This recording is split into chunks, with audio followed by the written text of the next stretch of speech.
मु श्री अरुण कुमार गांगुली श्यामाशंकर मठर सर्वाधीश कार्यक्रम होची जे बाबांकर 135तम जन्म दिवस तथा श्री जगन्नाथंकर आज वर्ष पूर्ति उपलक्षे तांकर यज्ञ ये होची।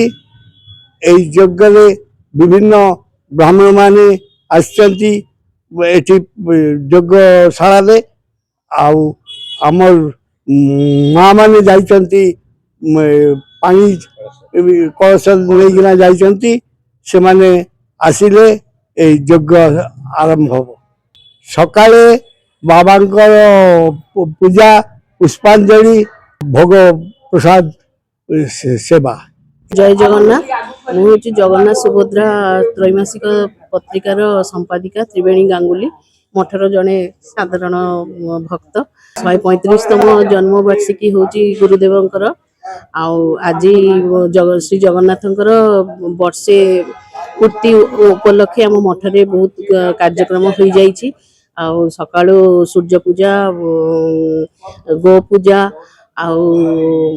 यज्ञ विभिन्न प्रकार कार्यक्रम करा जाइछि। बहुत भक्त माने आस्तिले कलश यात्रा गुरु भक्तर दीदी माने सब जाइतिले कलश यात्रा कर बिंदुसागर रे कलश यात्रा करी आसीचंती। एमएलए बाबू सिंह र किछि समय भितर से आसीबे पदार्पण करिवे। अवसर रे बहुत भक्त मंडली सकाळु श्रद्धालु माने आसुचंती पूजा आरती भोग सब होचंती।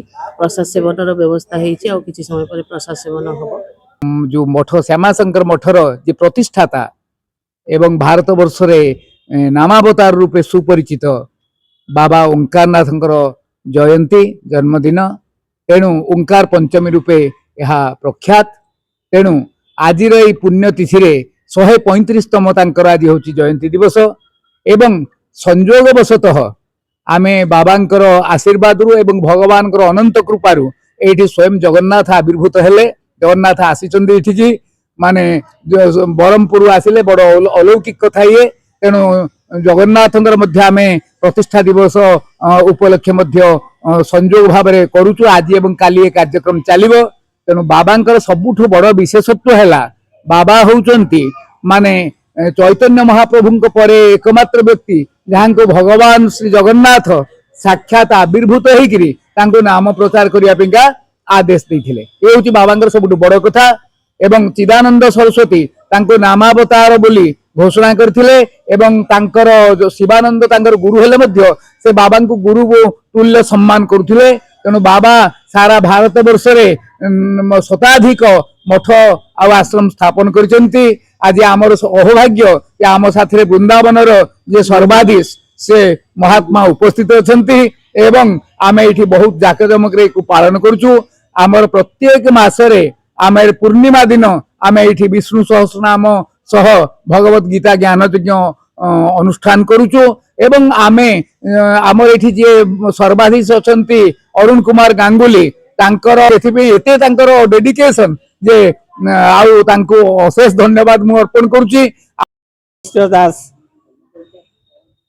जगन्नाथ जेतोले गंजाम रे थिले हम गाँ रे सेतोले मते निर्देश हला तू आराम रे अछु मो असुविधा रे अछि से देखिला परे से जो आनिलु एठी आनला परे जगन्नाथ बसै देले मते स्वप्न हो तू मते पठै देलु मु किमिति अछि देखिबा को आसिलु न मते जाई ताई बसै जेती आसिला परे तळे रखिथिले आसन रे बसिले तापरे बोले नाई मते सीतासागर कुंड जोटे रामचंद्र दशरथ पिंडदान करथिले सेही पानी आनिक मते देबू सेही पानी तार बहुत किंबदंती अछि सेही पानी आनिक देले मु शांत हबी।